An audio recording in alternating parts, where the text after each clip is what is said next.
And in today's video guys, I'm going to talk about a budget $300 to $400 gaming PC for Fortnite in Chapter 4 Season 2. A lot of people have been requesting this down in the comments, so therefore I'm going to show you how you can build an amazing budget PC with a mixture of used and brand new components in order to get the best components for your current budget. Don't forget to leave a like and subscribe if you enjoy the content, and now let's get straight into this topic. And now while we're searching for the best budget gaming PC in 2023 guys, I'm going to show you basically how I approach this whole topic, because you gotta kind of work with new parts and used parts in order to get the best bang for your buck for around $300 to $400. The first thing which I did was actually to go on my locals, something like eBay or whatever locals are in your area, and just simply type in their Ryzen 5 motherboard combination guys. And trust me, you will find so many people selling something like a Ryzen 5 first series, second or even third series with a motherboard already together and like 8 to 16 gigs of RAM for under $130. You're probably asking yourself, how is this even possible? Well, with Intel and AMD consistently releasing new CPUs every single year, the one from the previous year are not bad or anything, they just got a little bit older, so therefore you can especially the first and second generation pick up for quite cheap prices over on eBay. Now we just simply have to get a GPU, where I would highly recommend you as well to browse through your locals guys. I'm gonna put a list right on your on screen of the best GPUs which I can highly recommend you for under $150 guys. Especially a GTX 1070 is super powerful, but if it's not available in your area,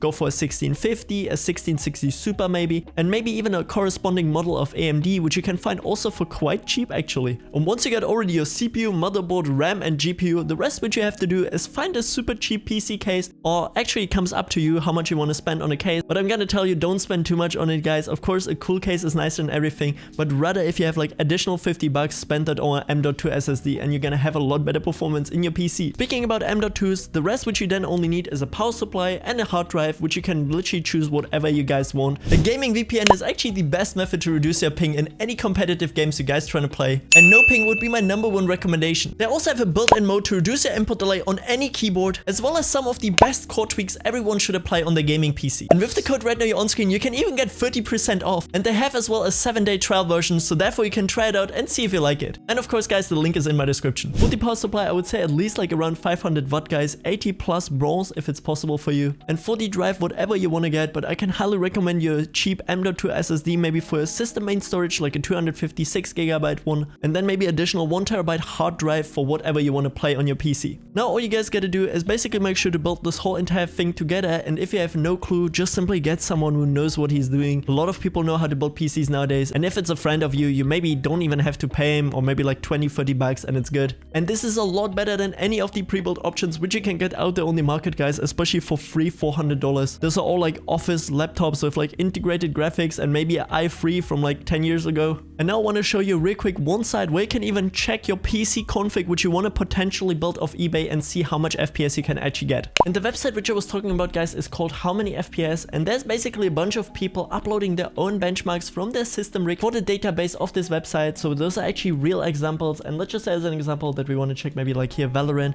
we put in there like a Ryzen 5 3600X, a GTX 1650, everything on the lowest 1080p, click on to calculate, and we can see 228 until 308 FPS. So therefore I'm gonna leave a link to the website in the description as well.